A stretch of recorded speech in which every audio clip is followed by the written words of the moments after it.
This is episode 16 of 5 Minutes of Crypto. Alright, guys, welcome back to today's episode. For those of you that are new or are just joining us, this channel is dedicated to providing you the latest and the top cryptocurrency news daily in just under 5 minutes. So you can get your latest and greatest crypto news right here on 5 Minutes of Crypto. Alright, guys, so let's get started by taking a look at the price of the market today. So we'll start by looking at Bitcoin. It's currently sitting at $5,460.69. It's actually down 2.01% on the day. So as you can see on the 7-day graph here, we are still on that uptrend. But I was predicting that, once Bitcoin crosses $5,300, we would see a quick uptick to 6K. But it seemed like, once we crossed 5,300, it jumped to around 5,600, nearly 5,700. But it did hit a resistance there. So we weren't able to break that resistance, and now we've, fell down today to 5,460. But, the good news is that it's still above the the resistance we were stuck at before, which was like around 5,300. So that uptrend is still continuing. So hopefully, we'll see it hit 6K very soon. In other news, Ethereum is down 3.18% to $165.92, and it's actually down below the previous resistance it was hitting at. I think it was around 174. So that, it wasn't even able to hold the last resistance level on this last drop. But that's the case for many of the other altcoins. You see that Bitcoin is the only one that held a higher low versus the other coins, which actually fell below the resistance that was being held over the past week.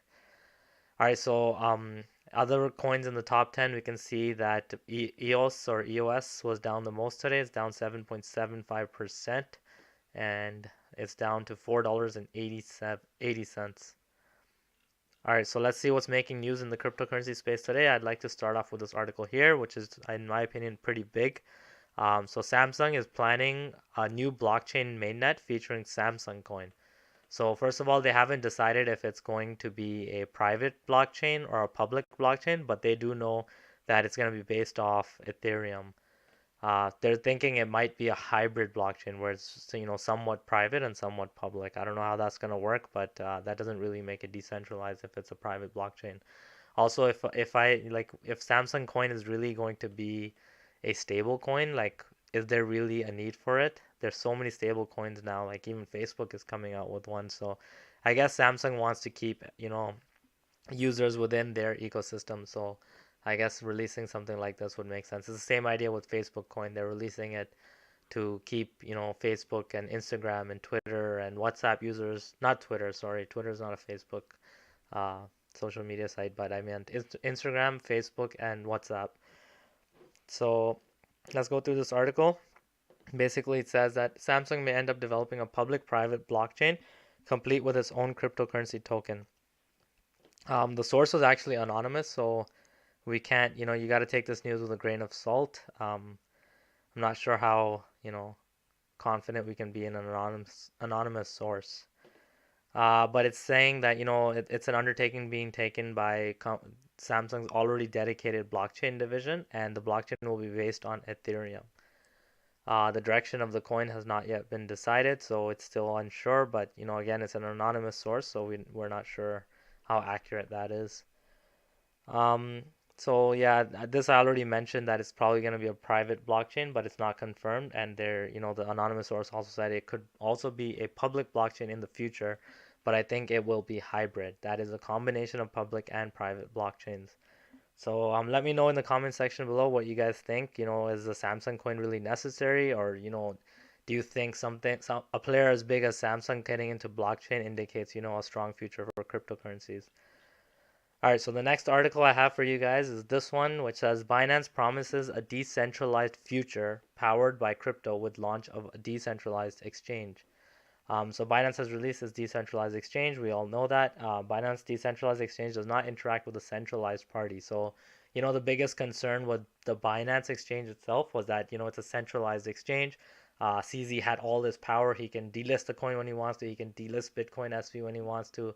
If, some company annoys him or if some company doesn't do what they want, they can do whatever they want, right? But does this change anything? Does the Binance Decentralized Exchange actually make it decentralized? So in terms of their decentralized exchange, you as an investor or as a trader will have access to your own private keys. So that in that sense that will be decentralized.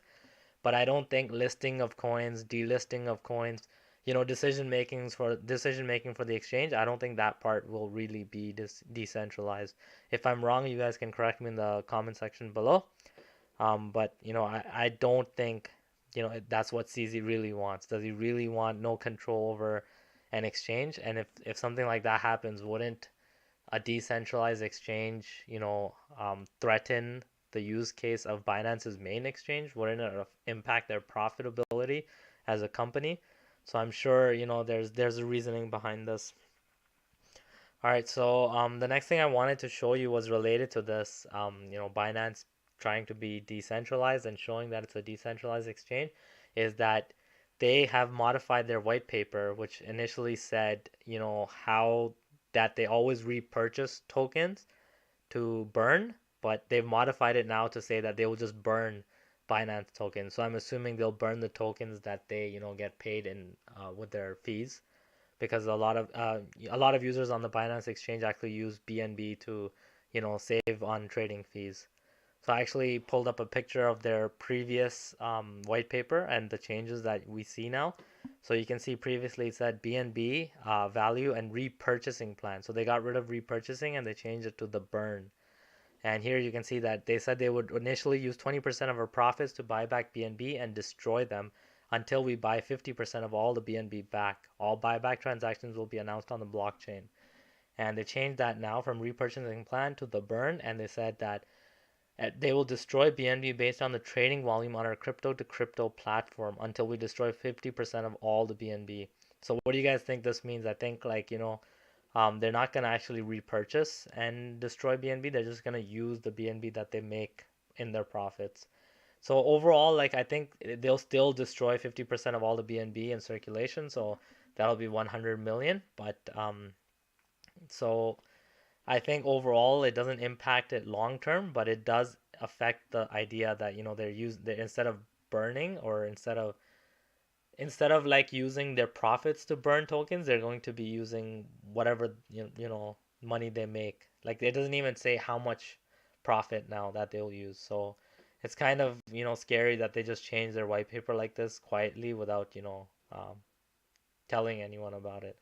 And you can see in this picture, I don't actually have the white papers open, but there were several changes on different pages that were unannounced. All right, guys, so that's all I have for you today. Sorry that the episode got a little bit long today. I missed a couple of episodes because I was on vacation for the past few days, so I thought I would, talk a little bit more about all the news that I missed. So this one will be closer to an 8-minute video. So I'll see you guys all tomorrow, and tomorrow's video will be back to normal with a 5-minute video.